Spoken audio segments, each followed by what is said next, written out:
Hello guys, ഞങ്ങൾക്ക് വലിയൊരു പണി കിട്ടിയിരിക്കാം. പണി എന്ന് പറഞ്ഞാൽ ഒരു ഒന്നൊന്നര പണി തന്നെയാണ് കിട്ടിയത്. നല്ല അഫോർഡബിൾ റേറ്റിൽ ബിന്ദു ബബിൾ ക്ലോത്തിൽ വരുന്ന ഒരു കോഡ് സെറ്റാണിത്. ഈ കോഡ് സെറ്റ് കാരണമാണ് ഞങ്ങൾക്ക് പണി കിട്ടിയെന്ന് പറഞ്ഞാൽ നിങ്ങൾ വിശ്വസിക്കുമോ? ഞങ്ങൾ വിശ്വസിക്കണം. ഈ കോഡ് സെറ്റിൽ 2 കളർ വേരിയൻ്റ് ഉള്ളത്, ഒന്ന് ബ്ലാക്കും ഒന്ന് വൈറ്റും. പോസ്റ്റ് ഇട്ടപ്പോൾ തന്നെ നല്ല രീതിയിൽ എൻക്വയറീസും വന്നു. അതുപോലെ തന്നെ പെട്ടെന്ന് തന്നെ എല്ലാം സോൾഡ് ഔട്ട് ആവുകയും ചെയ്തു. കസ്റ്റമേഴ്സിൻ്റെ കയ്യിൽ നിന്ന് നല്ല റിവ്യൂസും കിട്ടി. നമ്മളങ്ങനെ സന്തോഷിച്ചിരിക്കുമ്പോഴാണ് അത് സംഭവിച്ചത്. നമുക്ക് കുറച്ച് തോനെ ഓർഡർ കിട്ടി.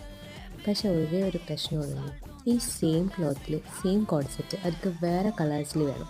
നമ്മൾ ഡ്രസ്സ് എടുക്കുന്ന ഹോൾസെയിൽ ഷോപ്പുകാർക്ക് സ്വന്തമായിട്ടൊരു സ്റ്റിച്ചിങ് യൂണിറ്റ് ഉണ്ട്. ആ ഒരു സമാധാനത്തിലൊക്കെ നമ്മളെ കഷ്ടകാലം അറിയില്ല. ഓരോ വർക്കേഴ്സൊക്കെ ഇപ്പോൾ മെഡിക്കൽ ലീവിലാണ്. അതുകൊണ്ട് കൈ കിട്ടിയ നല്ലൊരു ഓർഡറും പോയി കിട്ടി. അപ്പോൾ എന്താ അറിയില്ല, മനസ്സിന് ചെറിയൊരു സമാധാനം ഉണ്ട് അല്ലേ?